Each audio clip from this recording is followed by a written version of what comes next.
एक पुराना महल, दरवाजे पर खून के निशान और टूटी जंजीरें। कहते हैं इस महल में एक श्रापित दैत्य रहता है, लेकिन यह कहानी सिर्फ एक श्रापित दैत्य की नहीं है। यह कहानी है दैत्य, रानी और एक जिन्न की। तीनों के बीच बना ऐसा रहस्यमय बंधन जिसमें प्रेम, वासना और बलिदान की पराकाष्ठा छिपी है। कहानी की शुरुआत होती है जंगल से। रानी अपने राज्य के लिए खजाने की तलाश में उस जंगल के अंदर गई जहां किसी ने कदम रखने की हिम्मत नहीं की। घने पेड़ों के बीच से झांकता एक पुराना महल कोहरे में डूबा हुआ। हवा में सिहरन थी और हर तरफ अजीब आवाजें गूंज रही थीं। जब वह महल के दरवाजे तक पहुंची तो उसने टूटी हुई जंजीरें और खून के निशान देखे। ऐसा लगा मानो यह दरवाजा एक खौफनाक कहानी छुपा रहा हो। रानी ने दरवाजे को छुआ और तभी कुछ अजीब हुआ। दरवाजा खुद ब खुद खुल गया। एक अदृश्य शक्ति ने उसे अंदर खींच लिया। अंदर का माहौल अंधेरा और ठंडा था। दीवारों पर जालें और फर्श पर टूटे हुए पत्थर बिखरे हुए थे। तभी एक गहरी आवाज ने उसकी धड़कनों को थाम लिया। तुम्हारी हिम्मत कैसे हुई मेरे महल में कदम रखने की? रानी ने अपने डर को दबाते हुए कहा। मैं खजाने की तलाश में आई हूं। अगर तुम मुझे रोक सकते हो तो रोक लो। महल का मालिक, एक विशालकाय दैत्य, रानी के साहस से चकित था। उसकी आंखों में गुस्सा, दर्द और एक अजीब सी वासना झलक रही थी। दैत्य ने कहा, खजाना, तुमने मेरे श्रापित जीवन में कदम रख दिया है।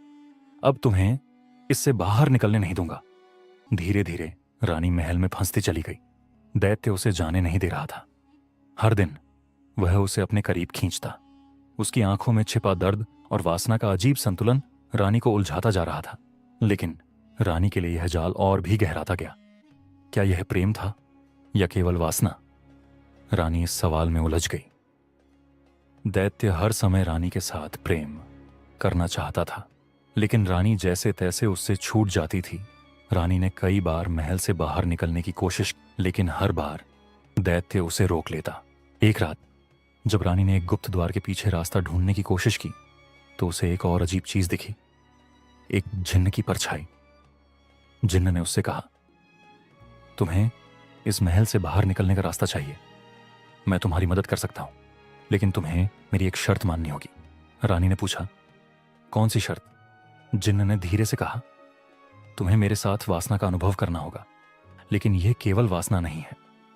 यह तुम्हें ऐसी शक्ति देगा जिससे तुम अपने राज्य की भलाई कर सकोगी। अपने राज्य की भलाई के लिए उसने जिन्न की शर्त को स्वीकार कर लिया। जिन्न ने उसे अपनी रहस्यमयी शक्तियों से परिचित कराया। उनके बीच का रिश्ता केवल वासना तक सीमित नहीं रहा। जिन्न ने धीरे धीरे रानी के प्रति अपने प्रेम को भी जाहिर किया। उसने कहा, तुमने न केवल मेरी शक्तियों को छुआ, बल्कि मेरे दिल को भी छू लिया। धीरे धीरे रानी को पता चला कि वो जिन्न से गर्भवती हो गई। रानी जिन्न की मदद से महल से बाहर निकल गई, लेकिन दैत्य को जब यह पता चला तो उसका गुस्सा 7वें आसमान पर पहुंच गया। उसने रानी के राज्य पर हमला कर दिया। रानी के पास अब जिन्न से मिली शक्तियां थीं। उसने अपने राज्य की रक्षा के लिए दैत्य का सामना किया। दैत्य ने गरजते हुए कहा, तुम मेरी हो रानी, कोई तुम्हें मुझसे छीन नहीं सकता। रानी ने ठहर कर कहा, मैं किसी की नहीं हूं। मैं अपने राज्य और अपनी प्रजा के लिए जीती हूं। यह लड़ाई आसान नहीं थी। दैत्य शक्तिशाली था, लेकिन रानी और जिन्न की ताकत ने उसे कमजोर कर दिया। आखिरी प्रहार में जिन्न ने अपनी जान की कुर्बानी देकर दैत्य को हराया। जिन्न ने कहा, मेरे लिए सबसे बड़ी ताकत यह थी कि मैंने तुम्हें तुम्हारी जिम्मेदारी निभाने में मदद की। रानी की आंखों में आंसू थे, लेकिन उसने अपने राज्य और प्रजा के लिए आगे बढ़ने की कसम खाई। जिन्न ने कहा, रानी, तुम्हारी कोख में जो बच्चा है वो बड़ा होकर राज्य संभालेगा। उसमें भी मेरी शक्तियां मौजूद रहेंगे। यह केवल एक प्रेम कहानी नहीं थी। यह त्याग, वासना और जिम्मेदारी की गहराई को दिखाने वाली कहानी थी। क्या आप मानते हैं कि सच्चा प्रेम और त्याग हर जंग को जीत सकते हैं? अपनी राय हमें कमेंट में जरूर दें और ऐसी कहानियों के लिए हमारे चैनल को सब्सक्राइब करना न भूलें।